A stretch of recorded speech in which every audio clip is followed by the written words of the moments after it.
हमें किसी की एडवाइस क्यों चाहिए? हमारा पैसा है तो हमें किसी की एडवाइस क्यों चाहिए? आप ये बोलो कि ये दवाई चल रही है, सब लोग खा रहे हैं, तो चलो मैं भी खा लेता हूँ। क्योंकि आजकल जो फंडिंग का पूरा दौर चल रहा है ना, उसके पीछे मत भागो भाई, हमारे पास तो 50 इन्फ्लुएंसर्स है, अब किसकी बात माने किसकी बात ना माने। They are not risk takers, क्योंकि ऑलरेडी वो अपने बिजनेस में और ऑलरेडी वो अपने पोजीशन में उतना रिस्क ले चुके होते हैं कि उनको अपनी इन्वेस्टमेंट्स के साथ रिस्क नहीं लेना। कि जस्ट बिकॉज कोई इन्फ्लुएंसर बोल रहा है मत मानो, किसी एक्सपर्ट की सलाह लो जो एक्चुअली इस फील्ड में काम कर रहा है।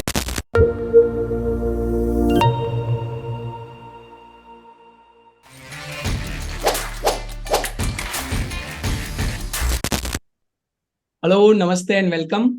Welcome to our the big talk show, right, जहां पे हम बात करते हैं बिजनेस के बारे में, इंस्पिरेशन के बारे में और ग्रोथ के बारे में। और आज के हमारे इस टॉक शो में हमारे शो पे लाइव है Miss Pooja Patel, right. She herself is basically a financial advisor और उनका अपना खुद का फॉर्म चल रहा है, खुद का साइट है जहां पे वो लोगों को फाइनेंशियल एडवाइजरी के बारे में सारी चीजें डिस्कस करते हैं।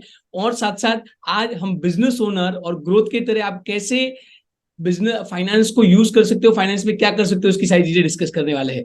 वैसे तो आप मिस पूजा पटेल को जानते होंगे, she herself is a celebrity, but still Pooja, welcome and welcome to the big talk show and tell us more about yourself and what you do. Thank you so much, Umang, first of all, for having me. And yes, as you told, I am a certified financial planner, and I have a community of 3,44,000 plus on Instagram. So yes, you can reach out to me on Instagram. We obviously have an investment platform जहाँ पे हम लोगों को advice करते हैं कहाँ पे कैसे इन्वेस्टमेंट्स करना चाहिए, कौन सा म्यूचुअल फंड उसके लिए सही है। एक प्लेटफॉर्म देते हैं जहाँ पे वो एग्जीक्यूट कर पाते हैं उनके इन्वेस्टमेंट्स और ट्रैक भी कर पाते हैं। So this is more or less about the platform which I am personally running. और बस यही है कि I am also doing a business side by side along with content creation. Super super. तो पूजा, मुझे ये बताइए कि जैसे हम फाइनेंस में आप जुड़े हुए हो, राइट, तो जब हम स्टार्टअप्स की और बिजनेस ओनर्स की बात करते हैं, राइट, तो इनके लिए मतलब what are the most important financial aspect? आपको क्या लगता है कि कौन सी चीजों के ऊपर उनको फोकस करना चाहिए while they are on very early stage when they are doing the startup? See, whenever अगर कोई स्टार्टअप के बारे में सोच रहा है या फिर इट्स इनिशियल लेवल, तो फाइनेंशियल एस्पेक्ट के टर्म में उनको सबसे पहले तो यही सोचना है कि उनका जो भी स्टार्टअप है what is the costing of that, और उसके अकॉर्डिंग उनके पास फंड की अवेलेबिलिटी किस हिसाब से है। बिकॉज फॉर एग्जाम्पल अगर मैं मेरी बात करूं और मुझे कुछ स्टार्टअप करना है, मुझे खुद का इन्वेस्टमेंट प्लेटफॉर्म स्टार्ट करना है, so for that also it requires, मतलब मुझे ऐप डेवलप करनी है, मुझे एक प्लेटफॉर्म लेके आना है जहां से लोग ट्रांजैक्शन कर पाएंगे, तो बहुत सारी चीजें इन्वॉल्व है। फर्स्ट तो costing he the main thing. Second is आप कितना इनपुट कर पाएंगे इन टर्म्स ऑफ, आपको पहले रिसोर्सेज देखना है कि क्या क्या अवेलेबल है, और वो रिसोर्सेज एट इनिशियल लेवल आप जो भी बेसिक्स हैं वो अफोर्ड कर सकते हैं या नहीं। So there are many questions to be asked as a startup founder और startup entrepreneur, I would say कि ये सब चीजें सबसे पहले सोचनी पड़ेगी। पहले तो रिसर्च भी करना पड़ेगा कि हम जो भी स्टार्टअप ऐसा सोच रहे हैं, will it work in the market. Perfect. मतलब आप ये बोल रहे हो कि पहले आप अपने आइडिया के ऊपर फोकस करो, फिर आप अपना रिसोर्स मैनेजमेंट कीजिए, रिसोर्स मैनेजमेंट की तरह थोड़ा बजटिंग बनाइए, और बजट बनाने के बाद आपका जो क्या प्लानिंग हो रहा है उसके बेस पे आपको कुछ मतलब करना चाहिए, right? Yes, right right. I would say because startups में जनरली ऐसे होता है कि स्टार्टअप में मैंने पैसे रेज कर लिए, मेरा ये आइडिया है और मैंने पैसे रेज कर दिए, and I started working on it, और कुछ टाइम के बाद it is not working as per my plan, और फिर वो स्टार्टअप बंद हो जाता है। क्योंकि ये पर्पस के लिए ही मैं बोल रही हूँ कि अगर आपने पहले ये सब कुछ R&D किया होगा परफेक्ट, और इनिशियल लेवल पे अगर आप खुद के पैसे से स्टार्ट करोगे rather than taking it from VC और एंजल इन्वेस्टर, तो 100% उसमें मैं कई बार मेरे बहुत सारे स्टार्टअप से, तो मैं उनको कई बार बोलता हूँ कि आजकल जो फंडिंग का पूरा दौर चल रहा है ना, उसके पीछे मत भागो, पहले बूटस्ट्रैपिंग से करो, प्रॉफिट कर सकते हो तो वो करो, और फिर रेवेन्यू जनरेशन प्रॉफिट होता है, then go for funding. Very rightly said, perfect. तो पूजा, मुझे बताओ कि आपका क्या मानना है, जैसे अब बिजनेस ओनर्स की भी हम बात करते हैं, मैं पर्टिकुलरली बिजनेस ओनर्स के साथ जुड़ा हुआ हूं, तो उनको क्या आप पर्सनल फाइनेंस के लिए टिप्स दोगे, या तो क्या चीजें उनको ध्यान में रखनी चाहिए while they are managing their own personal finances, and like how should they look at their own personal finances? अगर पर्सनल फाइनेंस की बात करें in terms of business owners, तो बिजनेस ओनर के पास है ना जनरली उतना टाइम नहीं होता है कि वो खुद का फाइनेंशियल प्लानिंग कर पाए। सही तो बात। फर्स्ट इज तो कोई अगर फाइनेंशियल एडवाइजर से कंसल्ट कर लो आप बैठ के, आपकी आपका खुद का पर्सनल जितना भी एसेट्स लायबिलिटीज इनकम एक्सपेंसेस है वो डिस्कस करो फाइनेंशियल एडवाइजर के साथ, ताकि वो समझ पाए कि where do you stand at this particular level. क्योंकि मैंने ऐसे बहुत बिजनेस ओनर्स, या फिर मैं ऐसे भी बोलूं कि टॉप सीईओज या फिर टॉप लेवल पे जो होते हैं कंपनी के, जिनका आई वुड से पे उतना ही होता है, उतना ही बड़ा होता है, उनको उतना ध्यान नहीं होता है उनकी पर्सनल फाइनेंस के ऊपर। And they are more like they are not risk takers, क्योंकि ऑलरेडी वो अपने बिजनेस में और ऑलरेडी वो अपने पोजीशन में उतना रिस्क ले चुके होते हैं कि उनको अपनी इन्वेस्टमेंट्स के साथ रिस्क नहीं लेना होता है।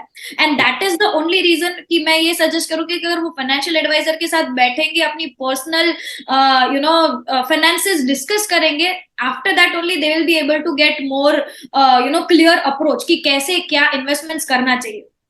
लेकिन एक बात ये भी है ना कि जैसे हम फाइनेंशियल एडवाइजर्स की बात करते हैं तो मतलब लाइक मैं तो चार्टर्ड अकाउंट हूं तो मुझे पता है, लेकिन मेरे बिजनेस ओनर का ये होता है कि उनको ये होता है कि फाइनेंशियल एडवाइजर के पास क्यों जाए, या तो मतलब कैसे सिलेक्ट करे एक अच्छे फाइनेंशियल एडवाइजर को, इसमें क्या देखना चाहिए। तो अगर उसके बारे में थोड़ा बता सके तो मतलब बहुत सारे लोगों को हेल्पफुल हो जाएगा।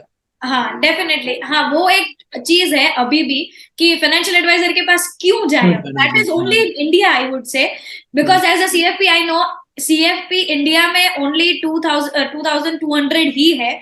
और अच्छा। यही रीजन है, yes 2200 CFPs are only there in India, and that is one of the biggest reason कि मोस्टली इंडिया में लोगों को सीएफपी इसीलिए नहीं करना है क्योंकि सीएफपी समथिंग, मतलब आपका सर्टिफाइड फाइनेंशियल प्लान, आपका पर्सनल फाइनेंशियल एडवाइजर या पर्सनल फाइनेंशियल प्लानर, जो कि लोगों को इंडिया में ऐसा लगता है that is I guess a taboo कि हमें किसी की एडवाइस क्यों चाहिए, हमारा पैसा है तो हमें किसी की एडवाइस क्यों चाहिए। अब उसकी एडवाइस इसीलिए चाहिए, first thing is because he और she is experienced into that field. और फॉर एग्जांपल मैं हूं तो मैं 5 या 7 साल से इस पर्टिकुलर फील्ड में हूं, मुझे पता है वेयर अबाउट्स क्या है फाइनेंस में, मतलब इस इंडस्ट्री में क्या चल रहा है, कौन से नए रूल्स रेगुलेशंस आए हैं, एंड हाउ टू चेक। आपने ऐसा पूछा कि how to check whether this particular financial advisor is मतलब वो गुड आपको और सही बैड, एडवाइस दे कैसे रहा हम है। उसको सिलेक्ट करें, क्योंकि ये एक बड़ा क्वेश्चन होता है उनको कि अगर चलो मार्केट में कुछ फाइनेंशियल एडवाइजर्स हैं, और आजकल तो बहुत सारे इन्फ्लुएंसर्स भी फाइनेंस के एडवाइजेस देने लगे हैं, राइट। तो एक ही डर हमेशा रहता है कि whether I am going to right person और नॉट, लाइक कैसे वो सिलेक्ट करे मतलब। हाँ so see first thing is आपको ऐसे ही कभी पता नहीं चलेगा कि ये बंदा या ये बंदी सही है या नहीं। Even looking at their content, अगर कंटेंट क्रिएटर भी है, इन्फ्लुएंसर भी है, तो भी आपको उनके कंटेंट के देख के पता नहीं चलेगा कि ये बंदा सही है या सही नहीं है। आपको उनके साथ एक इंटरेक्शन करना पड़ेगा, एक बार कंसल्टेशन करना पड़ेगा, उसके बाद ही आपको पता चलेगा। बिकॉज मैं जब कंटेंट बना रही हूँ तो मैंने फॉर एग्जाम्पल कुछ एक पीस रिसर्च किया, मैंने उसके ऊपर वीडियो बना दिया, दैट्स ऑल। इसके ऊपर से ये पता नहीं चलता है कि what is my expertise, what is my experience, what is my background, मैं कहाँ से क्या हूँ, ये नहीं पता चलता है। क्योंकि वो सेम चीज कोई और भी बना सकता है, टेक वाला या फिर कोई हाँ, और अदर। मैं तो उसमें पर्सनली ये मानता हूँ, जैसे आप तो इसको एज ए प्रोफेशन की तरह कर रहे हैं, मेरा तो इसमें पर्सनली ये मानना भी है कि जस्ट बिकॉज कोई इन्फ्लुएंसर बोल रहा है मत मानो, किसी एक्सपर्ट की सलाह लो जो एक्चुअली इस फील्ड में काम कर रहा है। Right right, that is very true. क्योंकि अभी ऐसा बहुत हो गया, क्योंकि इन्फ्लुएंसर्स मैं इन्फ्लुएंसर्स की बात करूँ ना सिर्फ, तो वो बहुत बड़ा। आप पूरा भूचाल निकल गया है, मतलब हर जगह पे everyone is talking about finance finance finance. Yes, everyone, सबको फाइनेंस के ऊपर ही एडवाइस देना है। तो ये चीज डेफिनेटली लोगों के पास ऐसा बहुत सारा हो जाएगा कि भाई हमारे पास तो 50 इन्फ्लुएंसर्स है, अब किसकी बात माने किसकी बात ना माने। तो ऑब्वियसली उनको उनकी डिग्री देखनी है, क्वालिफिकेशन देखना है, एक्सपर्टीज देखनी है उस पर्टिकुलर फील्ड कितने में, टाइम से क्या कर एक्सपीरियंस रहे हैं, देखना है, यस, कोई क्लाइंट्स एवरीथिंग। हैंडल किए कि नहीं, वो भी बहुत इंपॉर्टेंट है। लाइक यू आर हाँ, हैंडलिंग क्लाइंट्स तो यू नो कि एक्चुअली में चीजें क्या चल रही है, राइट। यस राइट, अगर सिर्फ मैंने रिसर्च किया है और वीडियो बनाने के लिए कर रहा हूँ तो पूरा अलग हो जाता है। अलग चीज है। Yes, perfect, very good. तो पूजा मुझे ये बताओ, जैसे आप बहुत सारे बिजनेस ओनर से डिस्कस करते हो, बहुत सारे लोगों को भी आप फाइनेंशियल एडवाइस देते हो, तो जनरली क्या कुछ मिस्टेक्स होती है जो ये लोग करते हैं जिनको अवॉइड करनी चाहिए, या तो आप कोई 2-4 टिप्स उनको देना चाहोगे जब when you are dealing your finance, ये 2-3 चीजें मतलब आपको थोड़ा ध्यान रखना चाहिए, what do you say? Yes definitely see, मैंने जब मेरा सीएफपी कंप्लीट किया उसके बाद मैंने 1 ईयर का कॉर्पोरेट एक्सपीरियंस लिया था। चेन्नई में एक कंपनी है फंड्स इंडिया, और वो बेसिकली डील करती है mutual funds, investments, overall personal finance में ही डील करती है। मतलब एक बंदे को अगर इन्वेस्ट करना है एनपीएस में, कॉर्पोरेट एफडीज में, म्यूचुअल फंड्स में, स्टॉक्स में, इंश्योरेंस में, तो वो सारी चीजें एक कंपनी के पास है। तो I was working with them as a financial advisor, मतलब मैं क्लाइंट के साथ डे टू डे टच में होती थी। तो मैंने वहां पे करीब अराउंड 4000 प्लस क्लाइंट्स के साथ बात की है पूरे 1 साल में। सो उसमें रिटेलर्स भी आ गए, उसमें एचएनआईज भी आ गए, बिजनेस ओनर्स, सब एवरीवन, सब आ गए, सब लेवल के लोग आ गए। तो मेन मेन मिस्टेक जो आई वुड से, 2-3 मिस्टेक्स जो जनरली लोग करते हैं इन्वेस्टमेंट्स के टाइम पे, वो मुझे पूछते हैं as a financial advisor, madam मैं कौन सी एसआईपी में इन्वेस्ट करूं, what is the best mutual funds currently going on in the market, what is the best SIP going on in the market, और what is the best stock going in the market। मतलब ऐसे लोग portray करते हैं और ऐसे questions पूछते हैं, which is I believe very wrong. क्योंकि जब आप मुझे पूछते हो कि बेस्ट म्यूचुअल फंड्स क्या चल रहे हैं अभी, टॉप 3 म्यूचुअल फंड्स क्या चल रहे हैं, अब टॉप 3 म्यूचुअल फंड्स और बेस्ट म्यूचुअल फंड्स आपके पर्सनल गोल्स, आपके टेन्योर ऑफ इन्वेस्टमेंट्स और आपके रिस्क एपेटाइट के ऊपर से डिसाइड होगा कि आपके लिए कौन से म्यूचुअल फंड सही है। मैंने तो आपको बोल दिया कि निप्पॉन स्मॉल कैप में इन्वेस्ट कर दो, एक्सिस मिड कैप में इन्वेस्ट कर दो, but is that right for you? आपको 2 साल के लिए इन्वेस्ट करना है, और ये फंड्स में अगर आपको इन्वेस्ट करना है तो that is suitable for 10+ years, then that is not right. तो वही मैं मतलब क्लाइंट्स को समझाती हूँ हर बार कि आप आपकी बात कीजिए, आप मुझे ये बताइए आपको कितने टाइम के लिए इन्वेस्ट करना है, आपका गोल क्या है, आपका गोल क्या है, आप क्या अचीव करना चाहते हो, आप कहाँ पहुंचना चाहते हो। मतलब ये तो ऐसी बात होगी ना, कई बार ये होता है ना कि सबसे अच्छी दवाई कौन सी है, बोले ये तो मैं खा लूं, ऐसे नहीं होता है ना, राइट। आपकी बीमारी कौन सी है उसके अकॉर्डिंगली आपकी दवाई होनी चाहिए, राइट। आप ये बोलो कि ये दवाई चल रही है, सब लोग खा रहे हैं, तो चलो मैं भी खा लेता हूँ, राइट, दैट हैपेंस। और 2020 के डाउनफॉल के बाद बहुत ऐसे क्वेश्चंस आए, क्योंकि म्यूचुअल फंड्स ने भी ऐसे बहुत अच्छे रिटर्न्स दिए हैं, तो client literally calls me and tell me कि मुझे वो वाला म्यूचुअल फंड में इन्वेस्ट करना है जिसने 50% रिटर्न्स दिया है। अब वो 50% एब्सोल्यूट रिटर्न्स है 1 ईयर का, you can not run behind that 1 year का रिटर्न। उसने 50% को ऑलरेडी दे चुका है, और वो भी कोविड की वी शेप रिकवरी की वजह से, ना कि उसने हर साल 50% का रिटर्न्स देना है। मतलब आप ये बोल रहे हो कि अगर आप देख भी रहे हो तो उसका सिर्फ 1 साल का रिटर्न मत देखो, उसका पूरा एवरेज आउट रिटर्न देखो। और ऐसे क्या क्या फैक्टर्स या तो मैट्रिक्स हो सकते हैं जो एक नॉर्मल यूजर कंसीडर करे तो उसके लिए फायदा हो सकता है। मतलब अगर उसको इन्वेस्टमेंट डिसीजन लेने हैं तो क्या फैक्टर्स आपको लगता है कि वेरी इंपॉर्टेंट फैक्टर्स है to look at while making investments? See I would say एक तो 3 क्वेश्चंस आपको खुद से अपने आप से पूछने चाहिए। फर्स्ट इज कि आपका गोल, फाइनेंशियल गोल क्या है, उसको लिस्ट डाउन कर दो। सेकंड, आप गोल के साथ साथ वो लिख दो कि आपको कितने टाइम में वो गोल अचीव करना है। फॉर एग्जाम्पल मुझे घर लेना है, तो घर मुझे कितने साल के बाद लेना है, 7 साल के बाद मुझे घर लेना है, और इतने लाख का, इतने करोड़ का घर लेना है, वो अमाउंट भी लिख दो। उसके अकॉर्डिंग आपको एक एसआईपी का अमाउंट मिल जाएगा with the help of calculators. अभी ऑनलाइन कैलकुलेटर्स अवेलेबल है, आप जो भी लमसम अमाउंट डालेंगे आपको एक फिगर मिल जाएगा कि 7 साल के बाद अगर मुझे 20 लाख रुपए चाहिए तो मुझे अभी से कितना इन्वेस्ट करना पड़ेगा, वो एक फिगर आ जाएगा। अब वो फिगर के ऊपर से आपको डिसाइड करना है कि आपको कौन सी कैटेगरी में इन्वेस्ट करना है। अब there are 3 different types of category available in the market. One is equity, where your money will be directly invested into stock market, जो कि high risk में आता है। Second आता है hybrid model, जहां पे equity and debt as asset class combined आता है, वहां पे मॉडरेट रिस्क रहेगा।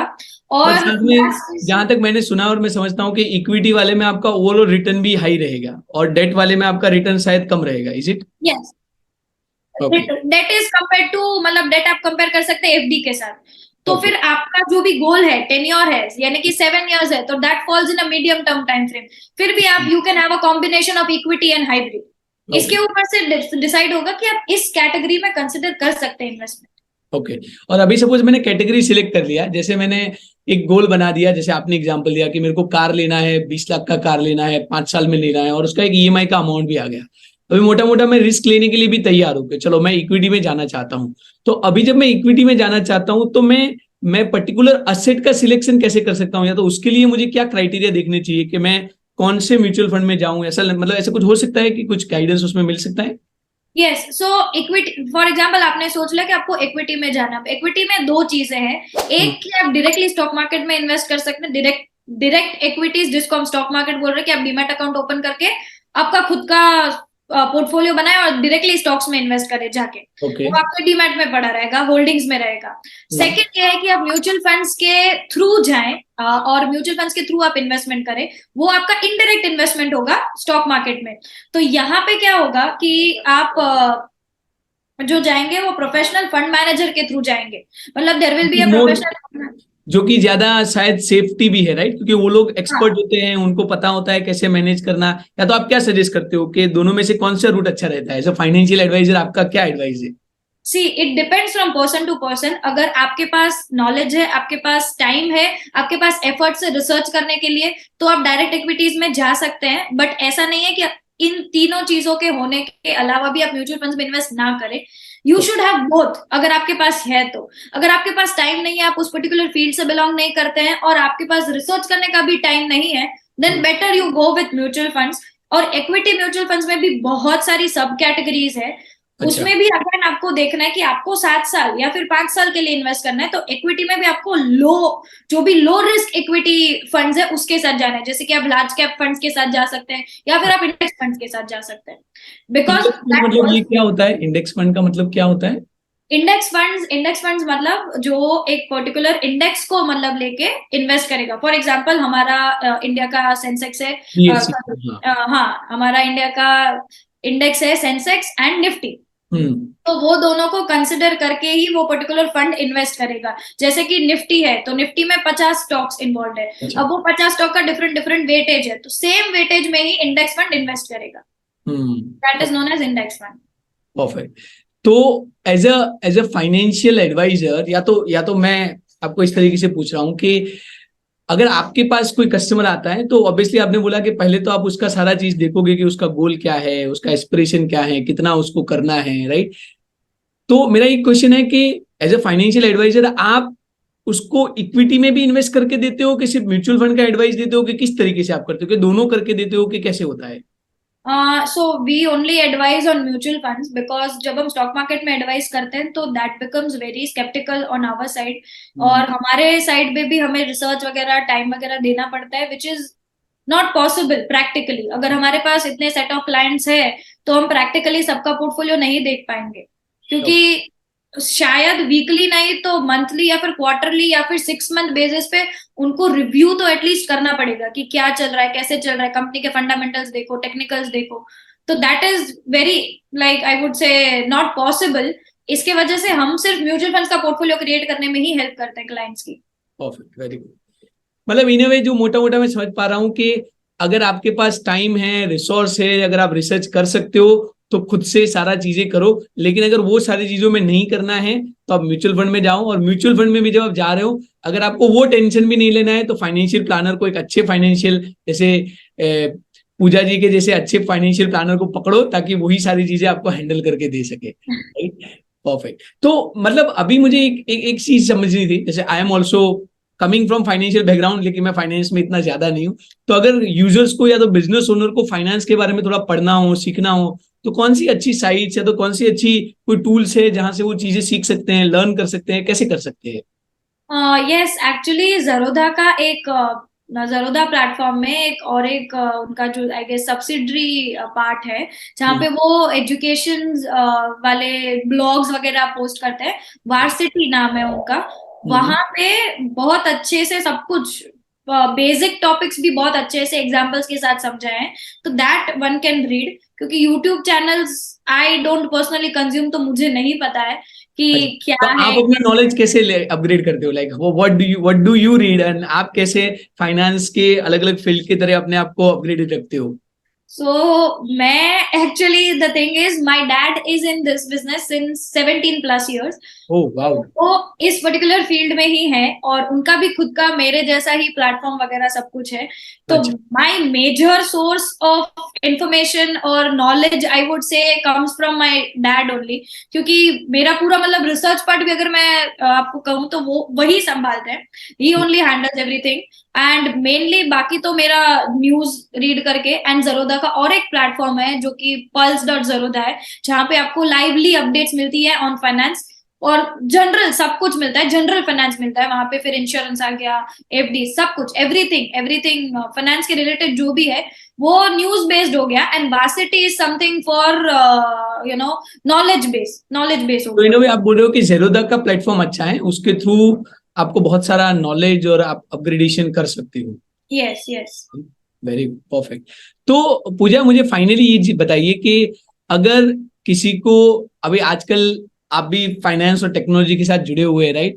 तो how do you see this fintech industry, और एक बिजनेस ओनर की तरह, एंटरप्रेन्योर की तरह, अगर फिनटेक के रिलेटेड किसी को उस फील्ड में जाना है या तो उसके रिलेटेड कुछ करना है, तो like how do you see this industry, और क्या क्या उसमें आप कुछ अगर बता सके तो। She definitely fintech industry as a whole is growing, और मुझे ऐसा लग रहा है कि ऐसा नहीं आएगा कि आगे के 5 या 10 साल में फिनटेक इंडस्ट्री का बूम जो है वो खत्म हो जाएगा। व्हाई? बिकॉज मैंने जैसे बोला आपको कि बहुत कम सीएफपी है इंडिया में, बट अभी लेकिन वो तो रिसेंट, चार्टर्ड अकाउंटेंट से भी कम है। लोग बोलते हैं सीए कम है, but based on your data what I can understand is के they are even lesser than chartered accountants. yes very CFPs लेस। are, yes CFPs are lesser compared to CA, बट हाँ CFP का अगर मैं नंबर लाइक पार्टिसिपेंट्स की बात करूँ तो वो ज्यादा है बाहर की कंट्रीज में, जैसे कि अगर आप यूएस ले ले, कनाडा ले ले, यू टेक सिंगापुर, मलेशिया, वहां पे सीएफपीज का नंबर इज वेरी हाई, क्योंकि वहां पे लोगों के पास पहले तो टाइम ही नहीं है, और लोग ऐसा मानते हैं कि it's okay to consult a financial advisor, और उनको, और वहां पे मोस्टली फीस बेस्ड है। मतलब आपको अगर सीएफपी के साथ कंसल्ट करना है तो you just give them your fees and you invest accordingly, और आप अगर रिव्यू करवाना चाहते हैं पोर्टफोलियो तो भी आप सीएफपी से रिव्यू करवा लेते हैं। इंडिया में वो कॉन्सेप्ट इज वेरी न्यू, तो मैं इसीलिए बोल रही हूँ। और रिसेंटली जो सीएफपी का बोर्ड है, एफबीएसबी रेगुलेटरी बोर्ड है, उन्होंने अभी रिसेंटली एक आर्टिकल पोस्ट किया था जिसमें उन्होंने बोला कि they have seen a rise of 20 to 25% of CFP पिछले 2 साल में। तो that is also I guess, मतलब लोग बहुत ज्यादा अवेयर हो रहे हैं कि पर्सनल फाइनेंस बहुत एक ऐसा टॉपिक है जो कि हम, हाँ, और बहुत इग्नोर्ड भी है। जैसे आप बोल रहे हो वो सही बात है कि बिजनेस ओनर क्या है कि अपने बिजनेस में लगा हुआ है, उसको अपना प्रोडक्ट ग्रो करना है, उसको मार्केटिंग करना है, सेल्स करना है, और ये सारे फंडामेंटल में वो बिजनेस फाइनेंस भी भूल जाता है, और मोस्ट इंपोर्टेंटली पर्सनल फाइनेंस तो बिल्कुल उसका भूला बिखरा है। हाँ, yes that's what. Right, so perfect. So thank you Pooja, thank you for your wonderful knowledge. Right, आज हमें बहुत सारी चीजें जानने को मिली। एक तो सबसे इंपॉर्टेंट चीजें जो मुझे भी जानने मिली, और जो मैं बहुत सारे मेरे बिजनेस ओनर्स को भी बताऊंगा, कि इतना टेंशन लेना कि कहाँ इन्वेस्ट करना, क्या करना, रिसर्च करना, उससे अच्छा है कि एक अच्छे फाइनेंशियल प्लानर को आप पकड़ो और उसी से सारी चीजें करवा लो। और दूसरा, थोड़ा बेसिक नॉलेज रखो। You should be having some basic knowledge, जो आज आपने बताया कि इंडेक्स फंड क्या होता है, साथ साथ इक्विटी म्यूचुअल फंड क्या है, दूसरे म्यूचुअल फंड क्या है, तो बेसिक नॉलेज रखो। बट बेटर यही होगा कि आप अपने बिजनेस के ऊपर फोकस करो, और ज्यादातर चीजें आप क्या कर सकते हो कि काइंड ऑफ आउटसोर्स कर सकते हो। आप फाइनली कुछ एडवाइस या तो सजेशन या तो कुछ देना चाहेंगे जो लोग बिजनेस कर रहे हैं, जो लोग स्टार्टअप में हैं, उनको फाइनेंस के related? Yes, I would just say one thing कि अगर आप स्टार्टअप कर रहे हो या फिर ऑलरेडी आपका बिजनेस एस्टेब्लिश्ड है, तो यही चीज मैं बोलूंगी कि अगर आप आपका पर्सनल इन्वेस्टमेंट के लिए देख भी रहे हो, even if you are consulting a financial advisor, और even if you are not consulting, जो भी आप कर रहे हो, do with a proper research. अगर फाइनेंशियल एडवाइजर ले रहे हो तो ऑब्वियसली ही और she will take care of everything, आपका रिसर्च वगैरह सब कुछ वो देख लेंगे। बट अगर आप खुद से भी रिसर्च कर रहे हो तो भी एक बार, एक जैसे बोलते हैं ना कि डॉक्टर के पास भी अगर हम एक बार ओपिनियन लेते हैं, तो एक बार किसी और ऐसे एक्सपीरियंस्ड पर्सन का ओपिनियन लेना is not a bad thing. तो जो भी आप इन्वेस्ट कर रहे हो उससे पहले एक बार कंसल्ट कर लो किसी भी एक्सपीरियंस बंदे से, तो वो आपको एक्सपीरियंस पर्सन से, ना कि फाइनेंशियल इन्फ्लुएंसर से। या आई वुड से यस डेफिनेटली, ना कि कोई फाइनेंशियल इन्फ्लुएंसर से, but N experienced person. Yeah, very good. Perfect. So Pooja, it was great to connect with you. Thank you for such a wonderful advice and knowledge sharing with all of our business owners and startup owners, right? यहाँ पे इस पूरे podcast में हम business के बारे में, finance के बारे में और इंस्पिरेशन के बारे में बताते हैं, and we were very glad to have you on the board. Thank you. Thank you so much. Thank you so much, Roman. Thank you.